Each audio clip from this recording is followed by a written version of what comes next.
Sorry about all the technical difficulties. I'm just checking to see if it's right. And now it's not going to come up. Takes a while because like you get a laggy, don't you? Oh, here we are. Yeah, I can see us. So I'm just going to click on it. There's a massive lag on it, but you know, I can see, you know, there's somebody watching, but I can't tell who it is. 3 people. Oh, hi Donna. Oh, you okay? Oops. One sec. Oh God, I'm so stupid. Just give me a minute, guys. I forgot to do it. I thought I was doing it wrong. Oh my God. I wish I was more prepared, guys. I'm sorry. Come on. Oh.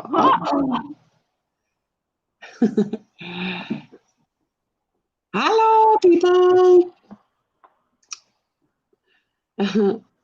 You've gone all pixelated. Let's try doing that again. Right. Yes. Hello, people. Sorry about that. It's so silly.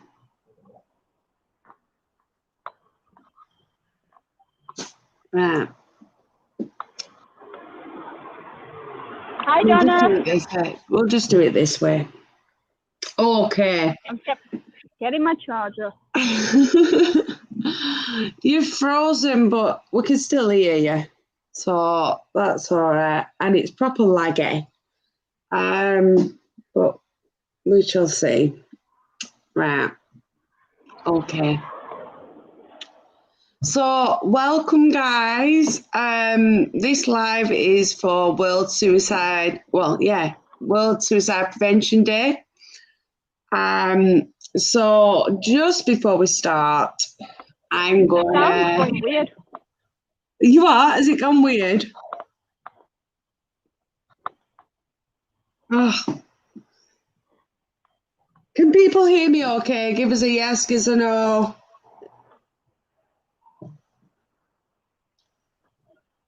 It's proper. I hate my internet.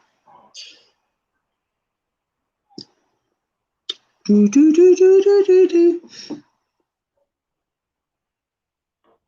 Sound. I'm not talking. Right. No, it's not your internet. It's the app. All right. Well, we can hear you. It's the app. It's going weird. I can hear you fine, and I think everybody can hear you fine. A robot. I sound like a robot. It might be my internet. Guys, do I sound like a robot?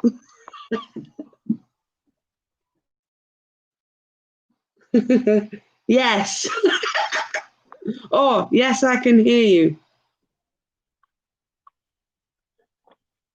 Yeah, I can hear you. It's just echoey. All right. Well, that might be because I've got my phone on, maybe. Right. Okay. Right. Okay. We're gonna start now. So finally. So as you know, it's because my phone is dying. Honestly, what are you like? You know, you're supposed to be prepared.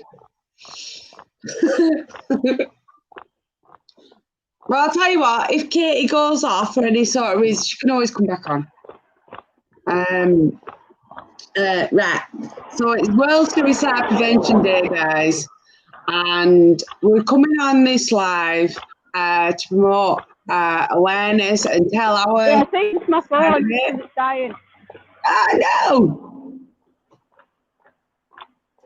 Well, like I said, if you have to go off and come back on again, it's fine. And yeah, so before we start, I'm I'm just nearly going home. Bear with me. to say, nearly home, get home quick, get home quick, man. We need to do a trigger warning. So this discussion that we're going to be having will contain references to suicide. It will contain, upsetting. It might contain upsetting subjects. With things. Well, some of the stuff that I'm going to be talking about is abuse and self-harm and psychosis, things like that. That's just from my perspective. And obviously, suicide is, it's a very upsetting thing. It's a very upsetting situation. So we just want to put the trigger warning on this live because, I'd advise like viewer discretion, because we're going to be talking about some pretty, well, this is a thing. To some people, it's like a taboo subject, and it shouldn't be. It really shouldn't be. This is what, this day is all about. It's about promoting awareness of mental health and preventing suicide, stopping it from getting to that point. And it's a battle. It is a battle. So yeah, I'm just gonna put up as long as a sec.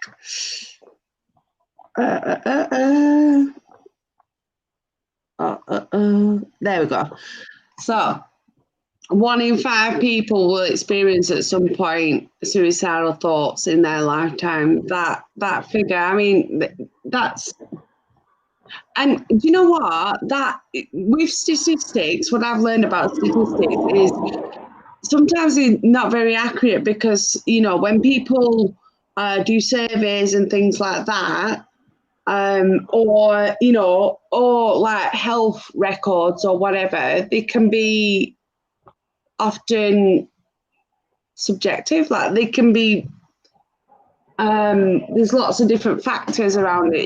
People could lie about symptoms. People could, or symptoms could get missed.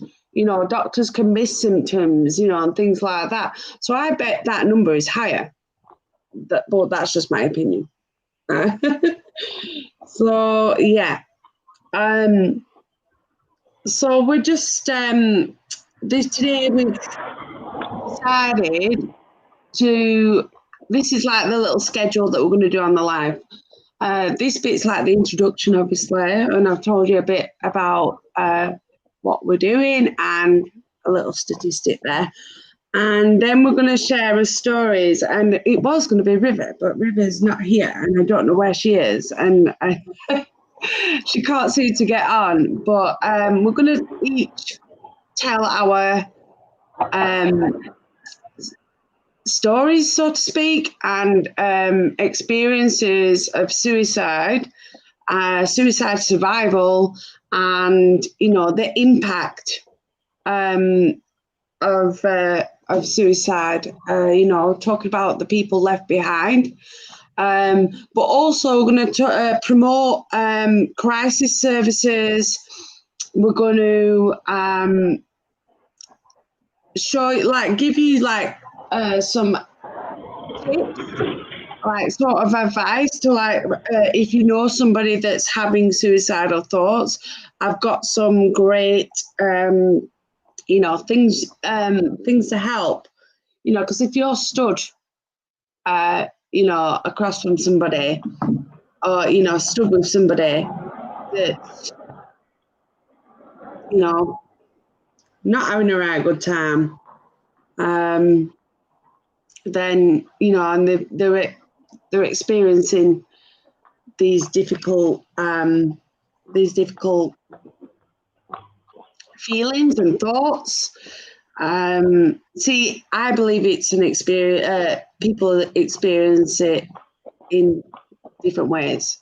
as with all mental health, you know, you could have one diagnosed condition, but, you know, somebody else might not experience it the same way as you do. So, and we've lost your camera, Katie. I don't know where it's gone. All right, that's it. Yeah, she's gone. She's gone, and she's coming back on the tablet. But it's really weird because I can still hear footsteps because it's really laggy. It's so strange. Anywho, so firstly, I want to invite people to just mention in the comments if they've had any. You don't have to tell us like details or anything, but if they have been personally affected, either if they've known somebody that's committed suicide, or if they're a suicide survivor themselves, because I'm interested to know. So yeah. Yeah. So to be back in a minute. Oh dear.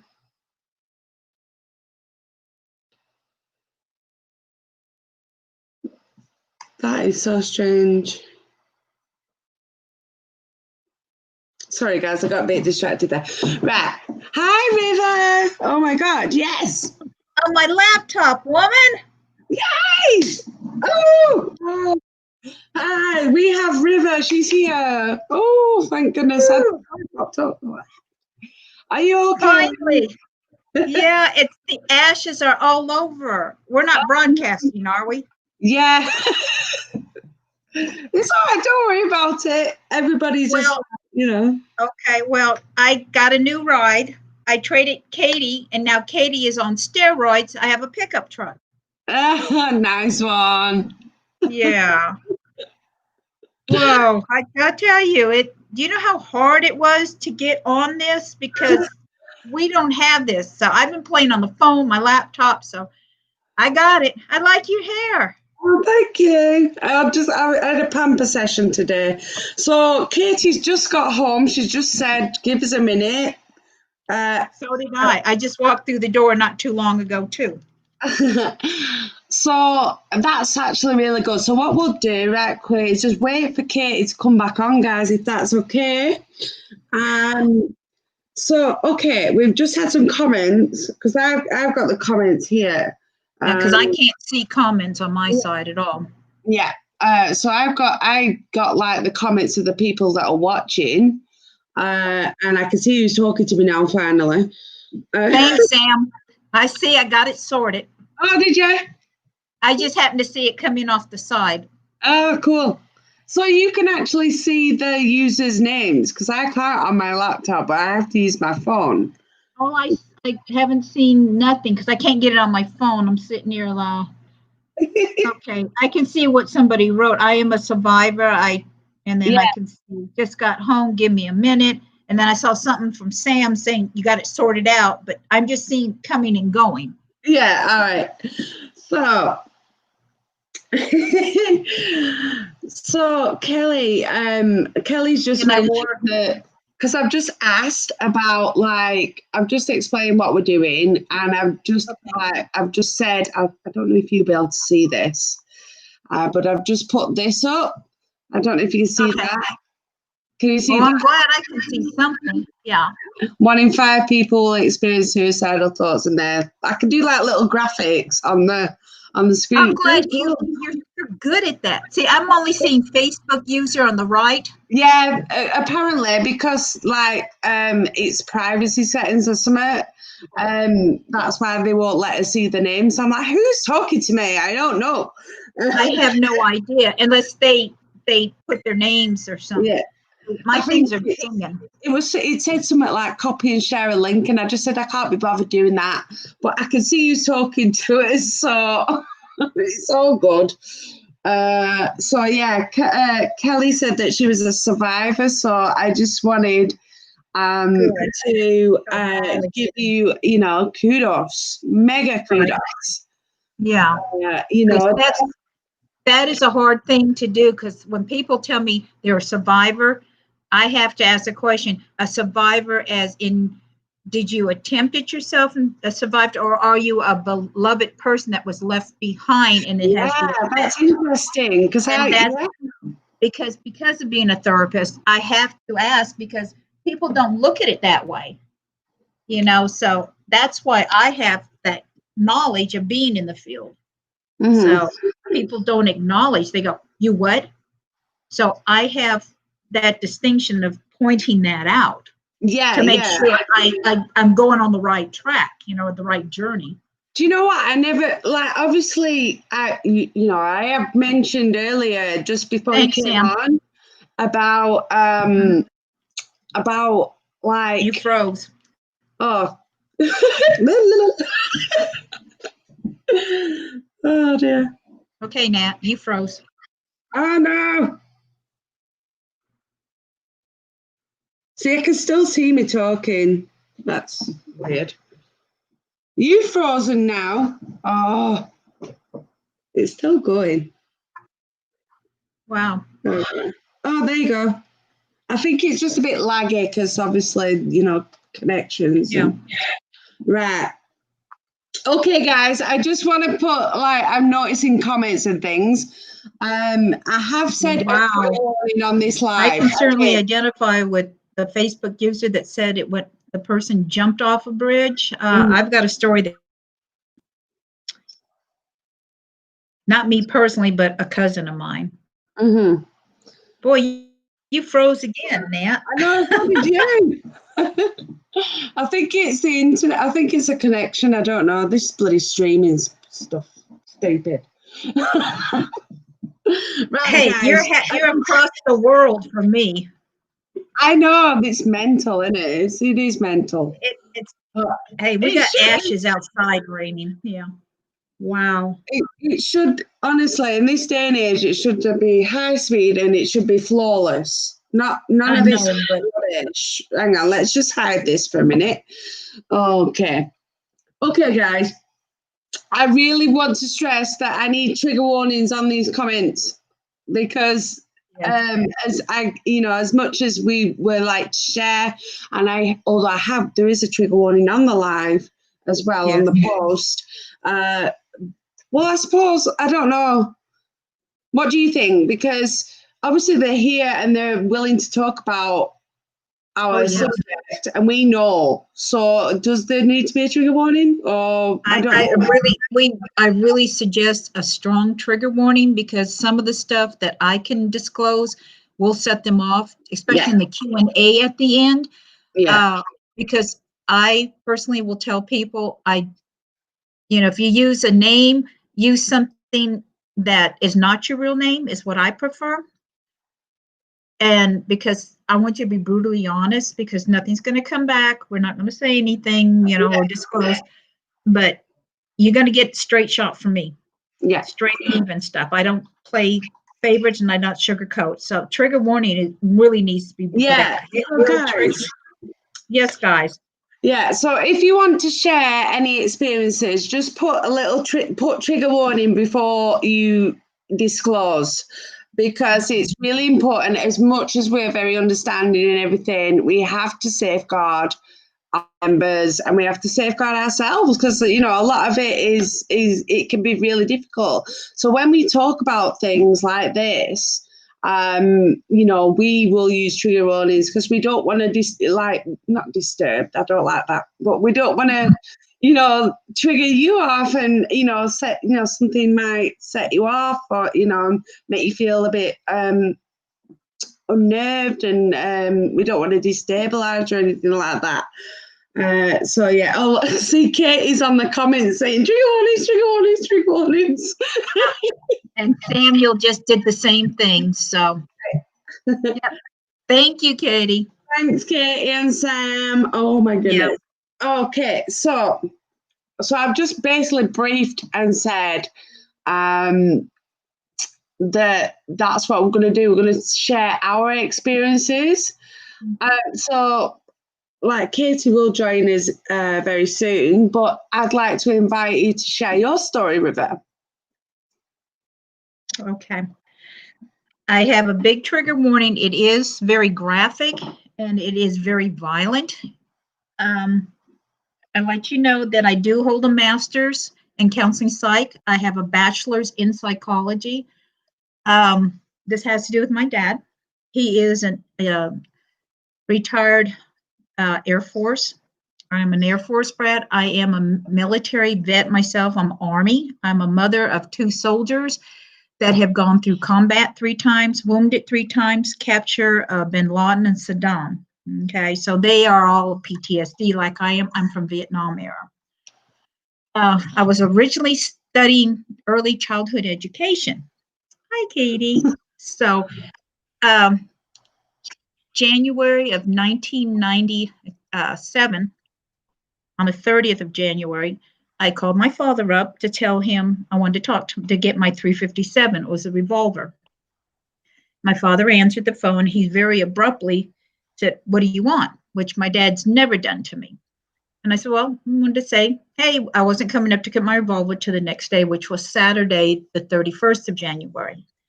I said, can I speak to Mom? She's sleeping," which my dad's always said, "Hey, I'll get her, wake her up and what have you."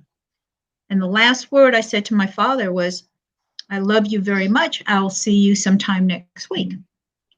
The next morning around 9 o'clock, my younger brother calls me and he says, "Are you sitting down?" I go, "Why?" Here I'm thinking there's something wrong with his ex-wife and his son. Wasn't prepared. He says, "Dad shot himself." And I go, "What?" And he says, "Dad killed himself." And I go, "What?" "Yeah, with 357 in the safe." I go, "What?" I didn't know I hung up on him. Here, my ex at the time was working at the sawmill. I had my 14-year-old son, my 16-year-old daughter at home. I'm thinking calm and cool that, hey, okay, called him, said, I need to speak to so-and-so. And normally they put you on hold. Well, apparently I was a mad woman. And they didn't hang up on me. Both my kids are standing there looking at me. And I remember saying, "Go sit down. Everything's okay. Mom's got it." I told my ex that my father killed himself. And I hung up. They called back. I went to, "Yeah, I got to go. I got to go." And my daughter, Maylene, picked it up and said, "Hey, this is what's going on. Mom's getting in." I had a sports car at the time. "Packing stuff up and going." It's 98 miles from my front door to my parents' front door, down a major highway. And I don't remember if my daughter was in the car or not, but I put my son in it and I went down the highway. I went down the highway. I guess my daughter had called 911 and I had the California Highway Patrol catch up with me and was chasing me down the highway. I don't remember them trying to pull me over or not, but I had an escort of 3 or 4 cop cars behind me all the way to my mom's front door. I wouldn't stop. Got there, there was a person called TIP, which is a volunteer organization that will come sit with the widow or widower till a family member arrives. Meanwhile, my youngest brother went to the hospital in the ambulance. And I'm going like, okay, no problem. And then what happened is my mom said my dad, apparently the house the week before had the floods come in and they had come up to the house. And my dad was acting strange. He didn't want snacks. He didn't want to eat nothing. And they went back to the house. And dad had bronchitis and wasn't feeling good. And mom said, okay, no problem. Dad had gotten up that Saturday morning on the 31st, put his robe on, got into the safe where my handgun was. And I had showed him 2 weeks prior how to break down my 357, which if I had known what I had known then, I wouldn't have. They had hollow points.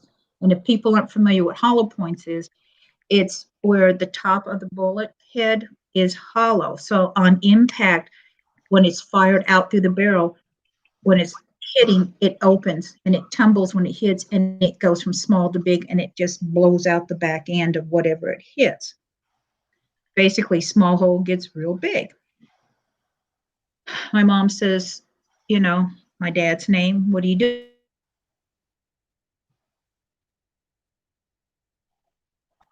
Mom's not, is still asleep. This is, you know, about 8:30 or so. puts his bathrobe, goes in under his favorite tree, sits down, and puts the revolver under his turkey chin, is what they call a turkey skin, and blew his brains out. And my mom heard something, and she comes out, and all she saw was my father laying sideways. One eye was open, the pupil was blown, the other one eye was shut. His teeth were knocked over. He had a bridge, and there was blood everywhere. And Dad laid sideways. Mom tried to get him away, called my brother, who lived about 10 minutes down the street. Well, he has a sports car. He made it in under 5, is what they said. He came in just his shorts, barefooted, everything, and tried to resuscitate my father, which then police and everybody came in, separated my brother, and my mom. And of course, my mom is being Asian, no cry, nothing, was very calm, and they're fully covered in blood. Time I got there, I wanted to see my father. They tried to resuscitate him, do everything, wouldn't let me see him. And I used to work for the funeral homes there. So the funeral home in competition was at the time was, they were out and wouldn't let me see him. And the son is a wimp, would not let me see my father. And I have a right to. Well, I had to wait 4 hours. And then when I did see him, my kid brother opened the bag, and I saw my father. And my brother tried to keep me from seeing him. Well, I saw everything, where it went, everything, you name it. And what saved it is, we call it the Johnson hardhead. And it had a wad cutter, which means that when we loaded the rounds, we didn't put enough grain and fire of the powder enough to do anything. We used them for targets, which made it nice because it didn't blow the top of its head off. But like I'm saying, if I've seen many gory things in my line of work at the time, it's something you don't want to see your father. No. Okay, you don't want to see anybody doing that. And what was so bad to see is my father was in Vietnam, and we call it the ghost of Vietnam, which if people's never been in combat, Vietnam was, if anybody's interested, look up the history with all the bombings and stuff. There's the PTSD in us that comes back in your dreams and things like this. And that's a later thing we can touch on. They haunt you. They do everything. So that continued with the flooding and everything and work. It all just got to a point where people were, excuse me, that's okay. Sorry, I had to cover. That's all right, don't For worry about disclosure purposes. Peace out. Can you lock the door? Okay. Sorry, I had to do that. Disclosure. Okay, my stepson. So, like I was saying, there are other things in there, but because I worked in a mortuary and stuff, that's what it prepared me. But being in combat and all that other stuff, but basically, he was hurting so bad he wanted hurt to stop, and of course, it was very violent, and it stopped his hurting, but he didn't realize to stop his hurting how much it affected. And when I started counting up everything, I've had 8 suicides in my family.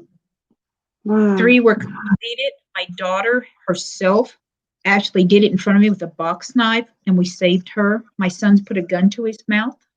I've even tried. So my father is the first one, the second one I really experienced violent and to be there. So that's why my major change from early childhood to a trauma, because I've been there, done that, but I've actually worked on my father before we buried him. I did the embalming and everything because I hold a license to do that. Wow. But yeah, I do a lot of crazy things in my life to manage how I handle stuff. Yeah. But I wanted to share my story because I don't know everything, but in order to handle my grief, I go to extremes. Yeah. And that was one extreme. But as a therapist, this helps me to understand what a family goes through, because there was over 45 people immediately affected by what my father did. And I blame myself because I was not trained and I didn't see this happening. And then I still, to this day, am still feeling pretty bad. I didn't catch it, but nobody blames me. But then I feel people do. But that's why I try. That's because, and I'm not to just promote our group. I found y'all by accident, and you're a godsend, because I cry every day hoping I can make one difference in somebody's life. I don't care what it is in the DSM-4. If I can help shed, like, okay, I don't identify with y'all, but if I can give you a little hope, fine. PTSD, suicide, damn, if I can just get out there and say, guys, it's just the moment. Let me see if I can help you. Or, hey, dang, hit me up, say something. Let me help you guys. Yeah. Then I'm accomplished. That's what we're here for. Yeah, absolutely. I mean, I'm not here for pity. I'm here to do the best I can to survive each day like everybody else. That's right. And I do have, I go to counseling. If you tell me there's nobody depressed out there, like your doctor or whatever, I don't want to see them. I don't want them cutting on me. I have to keep my phone straight to do therapy too for others. That's who I am. Yeah. It's kind of what has to be. If you're a counselor therapist, you need to have that, because obviously you're getting a lot of people's stuff from you, and you've got your own stuff to deal with, and some of it can be really traumatic, and I bet you hear lots of stories that are really really difficult. And you're an empath like I am, and we soak up, we're sponges. And this is how I heal, is when I help others through therapy sessions or volunteer or whatever. It's been very hard. This group has made me come out basically a little at a time, because you've seen how I really don't post in it. But slowly, for me to do this, what I'm doing today, that's been a major step in my life. Yeah, it's mega. It's so mega. It is. I'm so proud of you. We're all proud of you. Thank you. Yeah, we are. So thanks, Katie. So this is a big step. So there's a lot that I feel that now the burden for me is I've finally been able to say something about my father, and it's been 23 years. Wow. And I teach in the universities, and I can put it on paper, and I'm crazy when I teach, but to do this live, and there's all these people out there that say, well, I don't want people to know, this, guys, it's worth getting this off, because I feel the biggest burden off my shoulders right now that you cannot imagine. For 23 years, I personally have not said anything.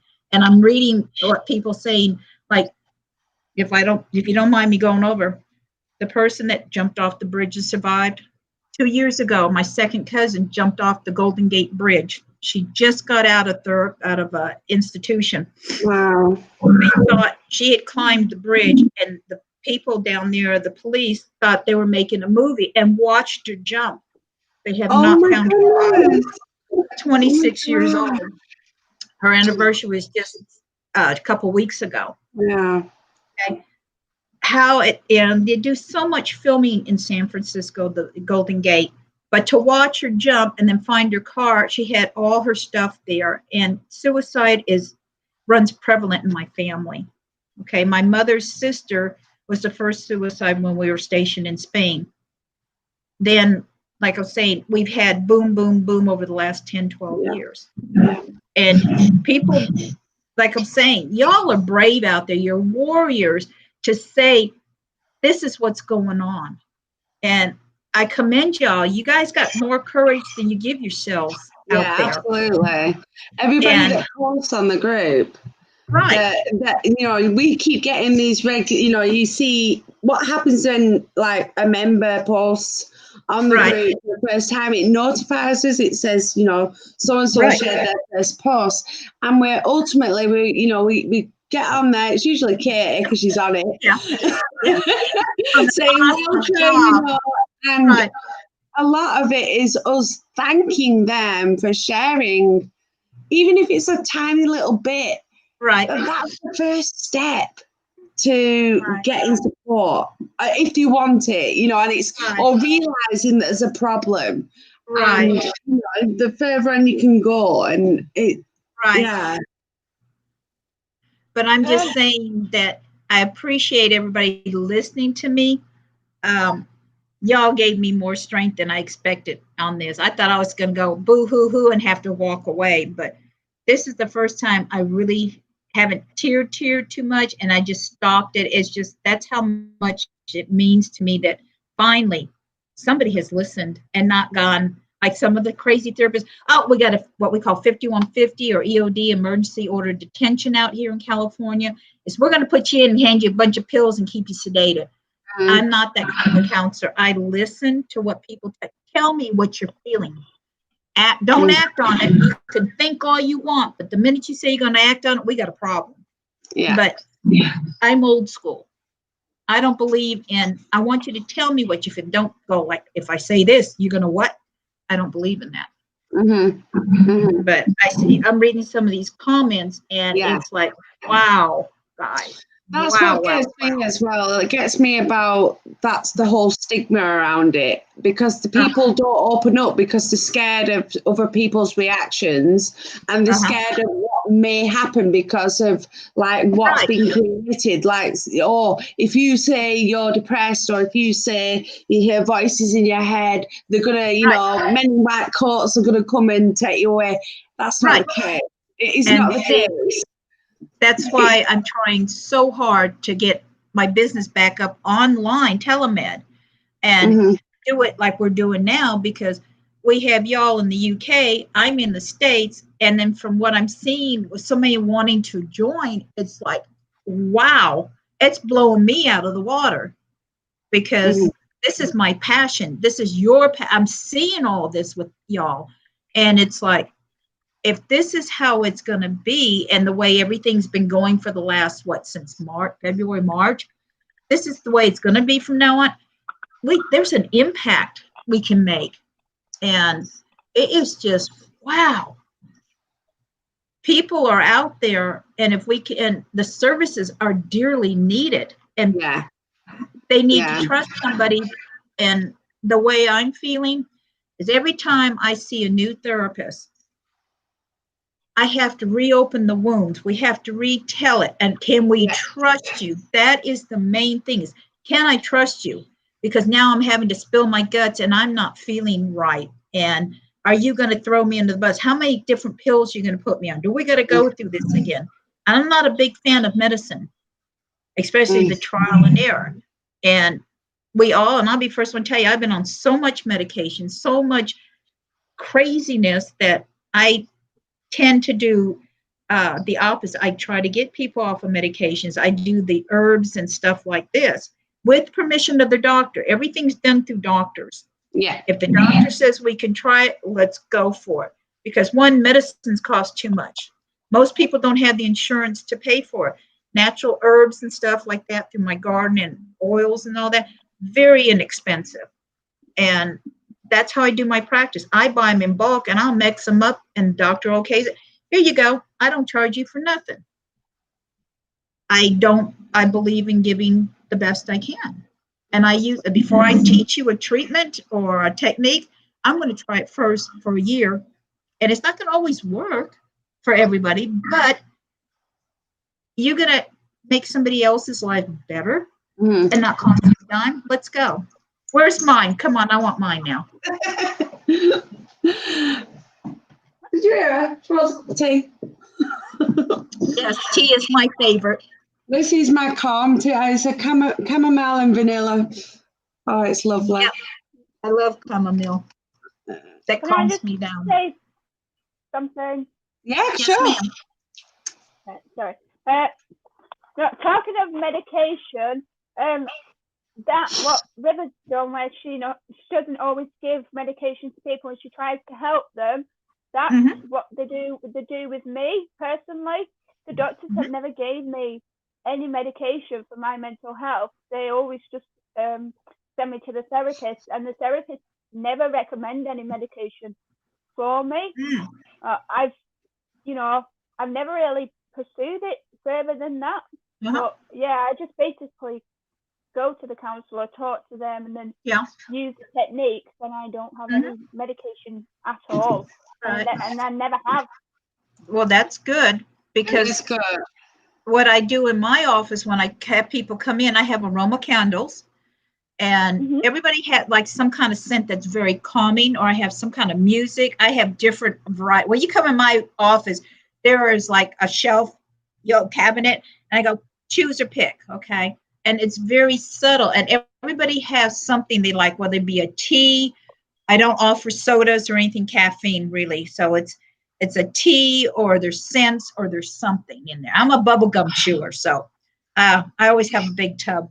But everybody has something in there. So I've even taken donations, because I believe in people's dignity. If you can't pay for it, I have a Kleenex box, and I'll leave the room, and you can put a penny, you can put a piece of bubble gum, you can whatever. I'm paid for, so everybody leaves with their dignity intact.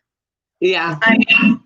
And they know when they come in, there's the closet, pull open, you have a candle, you put it in there, or you have a cup of tea, and I have my hot pots and all that. So, and they have their own, I have throwaway cups, so they'll bring their own cups. And we have my own kitchen and stuff when I was at my own place. They'd wash it and hang it, that kind of stuff. But it was always very comfortable. It was put your feet up on the couch, as long as your feet, I call them, not stinky. I always had extra brand new socks to, put, so your feet were always clean on my couch and stuff. But it was very comfortable. You could go in there and whatever, okay?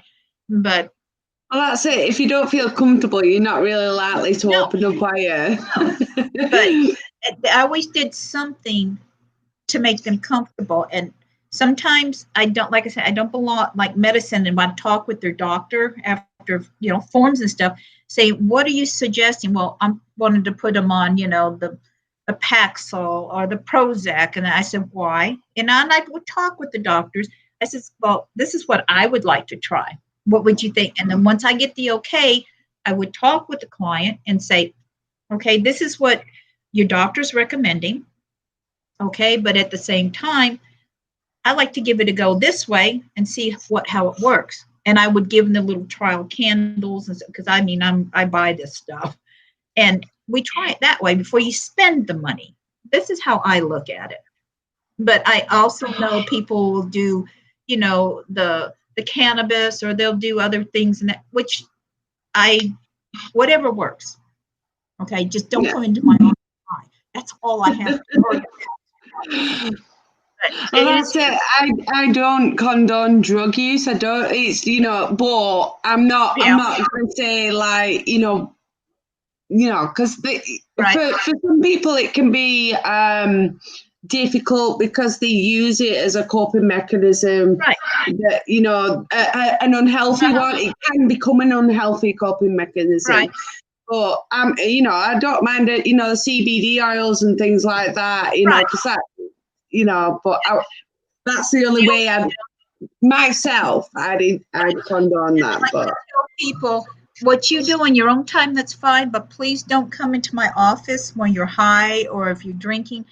That way I don't have to report you, and I hate reporting anybody.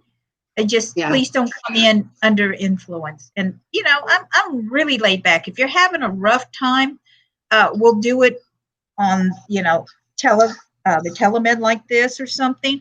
I said, but you got to be coherent where I can understand you and you're not falling down, because I do things. But I try to accommodate and understand, because people have to learn to cope.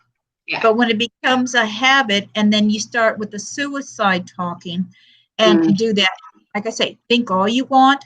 But if you have to act on it, you tell me you're going to do self-harm or to harm to somebody else, and you start naming names, that opens the door for me to act. And they know that I can be a meanie and I can hurt you by putting you down, which you don't want me to. But I Well, give that's all all, isn't it? That's the laws of confidentiality. Unless, like, everything's kept confidential, and it's the same within this group. Anything is confidential, unless we know that, you know, as like with River's profession, unless she knows that, like, you're going to be a harm to yourself or harm to somebody else, that's when you can legally break confidentiality. Right. And Now, you know, so yeah, it's just the done thing, isn't it? You know, that we try and make sure that this group is secure and private, and nothing will get said outside. So you know, if you're struggling or anything with anything, just feel free to not. You know, we're not going to judge. You know, we will support you. We're not. And you know, we might not have well, it's very unlikely that we have all the answers. In fact, it's we don't. We don't.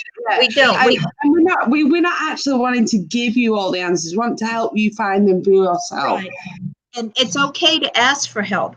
One thing, I don't know if you guys know what we in California, it's called the TerraSoft Act. Have you heard of it? No. It's about confidentiality. No. In California back in the 40s, if I believe that's the right year, there was a young lady named, the last name of TerraSoft. What happened is that she was telling the police that somebody was stalking her and she got death threats. The police did nothing, okay? And she kept telling them, and what happened, the guy had actually killed her, okay? So it became California law that if somebody is naming somebody is going to harm them or kill them, they have to act upon it. So, and that's a part of the confidentiality.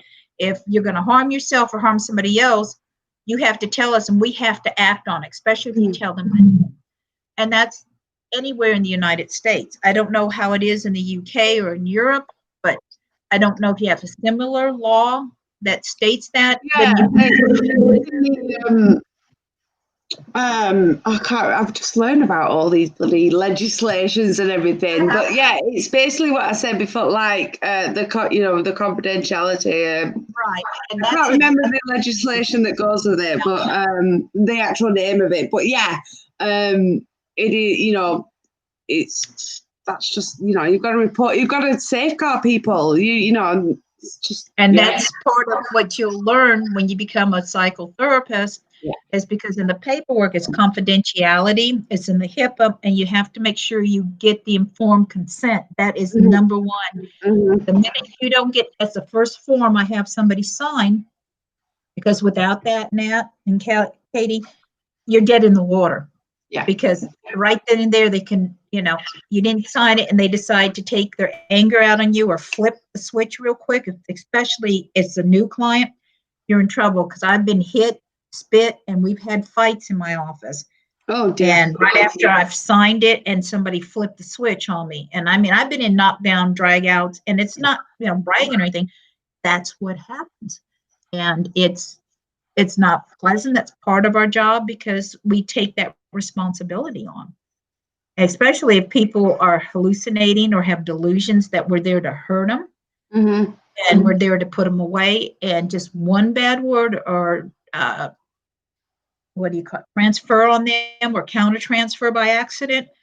And I don't know if our audience knows what counter transfer or transferring is by chance. I do, but if you want to. Okay. To transfer, it's like if you're telling me something or you get angry at me because I didn't take you right away as soon as you walked in, you had a problem. And you were really ticked off. And I turn around and says, well, your appointment time wasn't for another 5 minutes. And I was finishing paperwork, and you don't need to be angry. I'm counter transferring what you said to me back onto you. And that can cause an argument or anger. That's what we call transferring and counter transferring, and start an argument and fight and cause you to become very disoriented and get angry and possibly hit me in the face or something, or throw something at me. Okay. With somebody that is psychologically upset already or not on their meds, they can become very violent. And then what we call TAPE is an acronym for me having to put you down on the floor and restrain you, which I can do that real easy, which I choose not to because somebody can get hurt really bad. And I choose not to. I would rather run out the door and let you chase me down the street until they get one. Because that's part of what you really don't want to do, because you can get hurt pretty bad.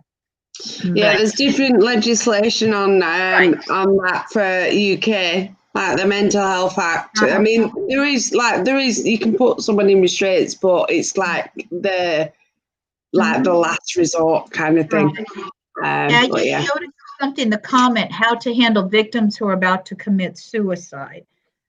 As Miss, There's that one. yeah. So are they wanting to? Oh yeah. Saying, how do you handle somebody that's about to commit suicide? We've actually got some content for that in a bit. But you know, Okay. I want to hear Katie's story, if that's all right. Okay. Yes. Yeah. I'm just trying to read this. Before that, earlier, Nat, you said when people are posting comments on the live, they need to put trigger warnings. Yeah. I had commented on the people's comments saying, please add a trigger warning. But then one of the members who was watching went on each one and then added a trigger warning. Oh, right, yeah. The actual member who comments it. So Sam's just commented saying members need to do it themselves. And now everyone who has commented, it's all been removed. Okay. So Donna's and Kelly's have all removed How them. strange. So we just want to, I don't know if it's the members removing it or if it's because that guy was commenting trigger on every person's one. It was coming up saying, I can't tell on the it suddenly stopped. I don't know. Basically, what was happening was like Donna was posting her comment and I was saying, please add a trigger warning. And then another member was commenting trigger warning as a comment. Oh, right. But we don't need that. We need the member to edit it. So when we've told him, all the comments have just disappeared. I don't know how that's happened then. That's strange. Yeah. But members can comment, but they just need to put a trigger warning before it. When you post it, put a trigger warning then. Yeah. And it's only for things like a really like distressing content. It's not like for every comment. Yeah, the bridge comment and the Donna's comment, they probably needed it. Yeah. But yeah, they've disappeared. Yeah, right. I don't know if members have removed them, but yeah, blood stress, it's fine for them to do it, but you just need to add the warning beforehand. Okay. Okay. So we've heard River's story, and we're going to go on to Katie's experience now. Oh no. Oh no. Yes, your turn. Right, well, we're going to have like Teddy here. That's fine. Oh, yeah. That's cute. Yeah, this is Fraser.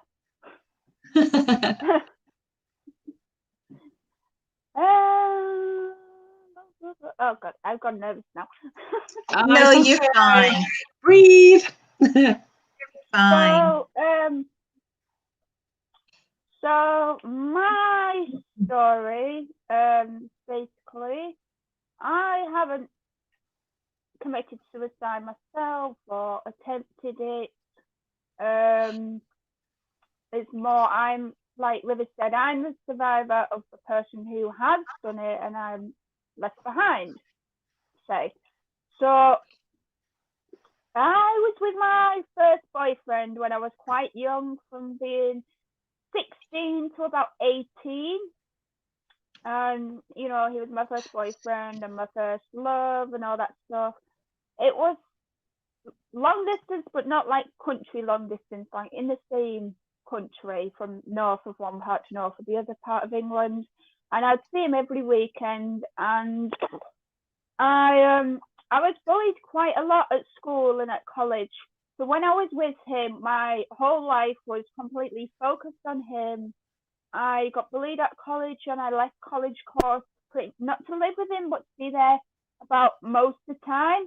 So we were together pretty much every weekend, Friday to Sunday. And then I did a course over in Manchester. So then I was with him during the week, a lot in the week. We got quite close, but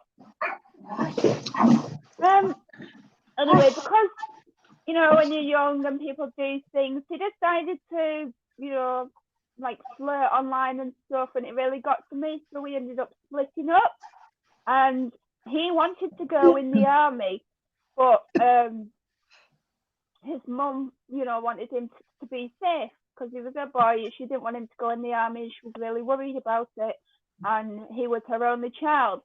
So when we split up, he still didn't go in the army, and he just worked like basic, you know, Burger King job kind of thing. And he started dating a girl from America, even though he lived in England, and they hadn't met, and he was saving his money to go over there. And anyway, one day he told his friend that he was feeling depressed and wanted to commit suicide. And he had tried it when he was younger, but he never succeeded. Because he tried a few methods.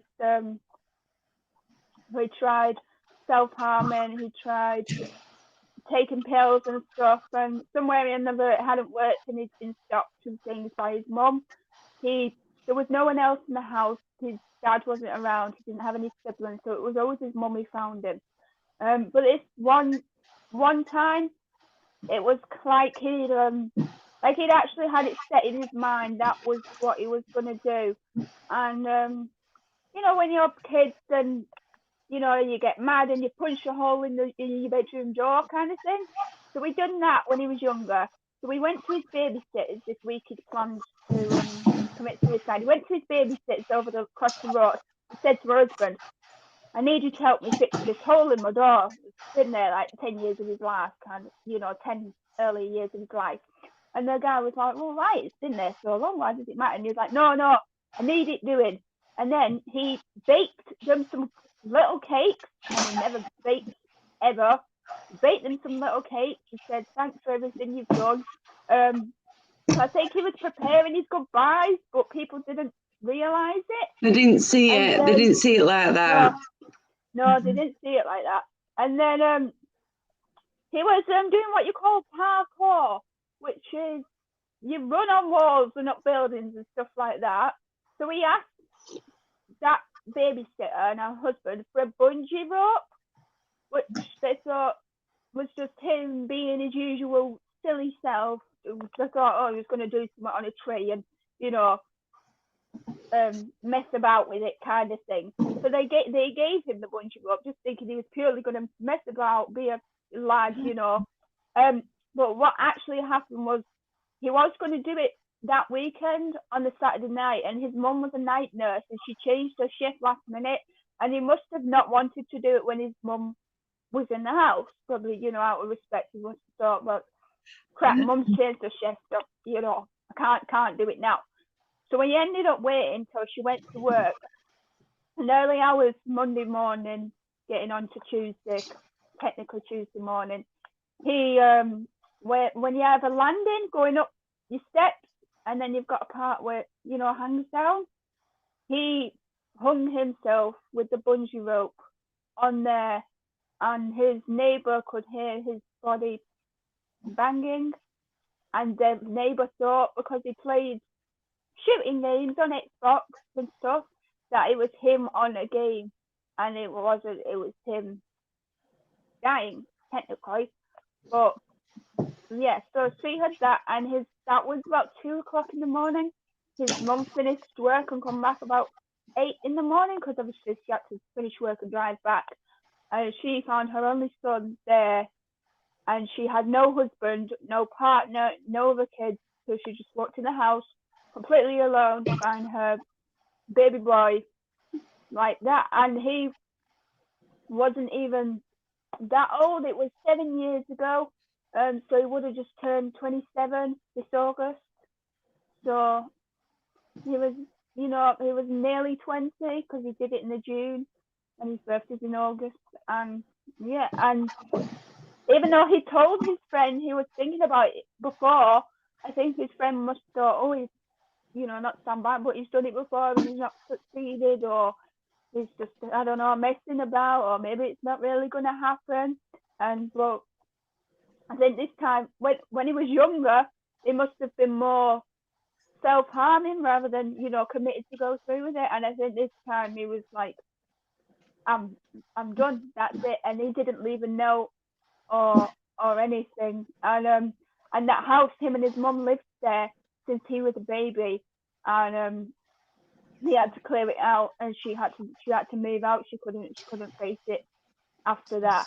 And the bad thing about it is because I was split up with him from a year, his best friend didn't think I needed to know because I wasn't in the life anymore for that past year. And luckily his best friend's girlfriend told me. And I remember the day, like it was yesterday, I was at my house in Skipton with my mum, and I said, Mum, something's happened. And she said, what? And I said, Beth said Liam's died. And she was like, what do you mean he's died? I'm like, she said he's died. And she's like, are you serious? So she's joking. I'm like, I don't know. And then I started asking Beth all these questions, and she was like, no, I'm so sorry, you know, it's happened, and I thought you should know. And after that happened, I became like so depressed. I was really depressed, and I was tempted to do it myself. And the only reason I didn't do it myself is because at the time, my brother, bless him, he was severely depressed because of bullies at school, and a girl who dated him, she then left him and made his life a living hell, told people he raped her and he battered her, and he never do things like that. And just before my ex died, I said to my ex, my brother's really depressed and he's suicidal, what can I do? And my ex said to me these exact words, he said, if he wants to kill himself, nothing would stop him. And he was technically talking about himself. Yeah. And my brother, he's also born in August. Their birthdays about 3 days apart. He's so closed off. He went to a counsellor, and the counsellor was trying to talk to my brother, and my brother was just like, and the counsellor was like, and he's like, you know, they're trying all they could to help my brother, and nothing could help him, but he's still here, thank God, my brother. We sent him to a young person's mental health place in York, and they tried their best to help him, but still he was mute and they couldn't do much. So then when he come back, I had to deal with my ex just dying, who I was still, you know, loved, even though we were split up. And then me and my mum were on like suicide watch for my brother. I couldn't leave the house, I couldn't go and see my friends or anything. I could literally only leave for work and come back, and I was so panicked. And then while that was going on, my little niece, bless her, she's 11 now, she got leukemia cancer, and she nearly died because the doctors didn't catch it soon enough. My sister took her 5 times before she was diagnosed, and she was nearly dead. So it's not surprising that I was affected, considering I had my niece with leukemia, my brother was suicidal, and my ex was dead, and I felt like I wanted to end my own life. And the only reason I didn't do it was because I felt like my niece and my brother needed me, and because I also, which came in handy, I have a fear of like heights and sharp things, so I suppose that was, and I can't swallow tablets really, so I suppose my body was like, bitch, you ain't doing this. Sorry. Oh my goodness, a bit of light of the, oh wow. Well, thank you for sharing that, Kay. That it's actually made me look at you in a different way as well. You know, I love you to pieces. I actually adore you, and I love the fact that we've developed this relationship over these last, 6 months or so. But, you have expressed this before, But just talking right now, I just seem to get this feeling of a bit more understanding as to why you have your anxiety and why you suffer with your mental health. You've you've given us a picture, and we can, so even now I feel like our relationship is a bit more boosted as well. So do you see, guys, how opening up, what it does? It's, that's, I've just got a lot, and with River as well. I feel like I've got to know River a bit more. And, I connect with River anyway very well. But opening up, that's the whole point. I've just got this rush of, I understand a bit more now. I understood, because I'm like an empath. I feel people's feelings. Same here. So I got to know y'all too. Yeah. So just from that interaction that whilst Katie was talking, I just kept thinking, there's no wonder. It's no wonder why that's hard. You've had it hard. You've battled, and you're a warrior. Yeah, because when she brought her teddy in, I could see and feel deep and hear the anxiety and the anguish and the hesitation, because I'm an empath as well, and I can feel like I just wanted to reach out and hug you, and I don't know you, and I just don't go hugging anybody because I'm really reserved on not doing this. But it's just like, I guess it's the mother in me. I don't know, because I'm really old compared to y'all. But it was like, sweetie, and I just like, you did it. I'm so proud of you. And I know it took a lot, but I'm looking color in your face, the smile, and it's like, the negative just come out. I don't know how to explain it. It was like, I'm looking at a new Katie. I don't know how to explain it, but I'm so happy. And it's oh wow, girl. So that's it, innit? Opening up, it just does it. It does that. Yeah, and it's right what you said. That is why I'm anxious. My therapist, she says to me that I'm anxious because of stuff what's happened in my life, and that's now all this stuff what's happened. That's why I'm so scared of people leaving me. And whenever whenever I'm in a relationship or have a friendship, because I've had a lot of friends who have left my life and a lot of partners who have left my life, every time I'm fine for the first month or two. And then after the second month in a friendship or a relationship or anything, my mind goes into panic of, oh my God, they're going to leave. Everyone's going to leave. And it's been the same with my stepdad and everything. Yeah. So it's like I now have a guard up after 2 months. It was like a longer length, and over time it's like shorter and shorter. But it's hard. But I do feel now, when I first came on this group, I was anxious all the time, 24/7. I was anxious, and I was feeling really depressed all the time. I was hardly eating. I wasn't eating breakfast. I eat a lot, but I don't gain any weight. So yay! But, I wasn't eating a lot. I was eating like half a sandwich for dinner, missing most of my tea or not having my tea. I lost so much weight. When I applied for this counselling back in October, they said if I carried on the way I was, I could potentially be anorexic, because I was down to like 5-6 stone in. Wow! And that was really skinny. And then in COVID lockdown, before, because I'd lived with an ex-partner in this house, and he moved out, even though we weren't together. He moved out, but because he moved out, and that was a change, and me and my partner at the time started having issues. Then my mum moved down south in England. All that happened, and then I lived alone. So this house, your home is meant to be a safe space, but I've moved about 20 times in my life. So this house wasn't my safe space, and I was more anxious in the house than I was out of the house. So when they signed me up for counselling, they said there's going to be a wait, but we'll give you some tips to help you in the meantime. So they told me a few tips like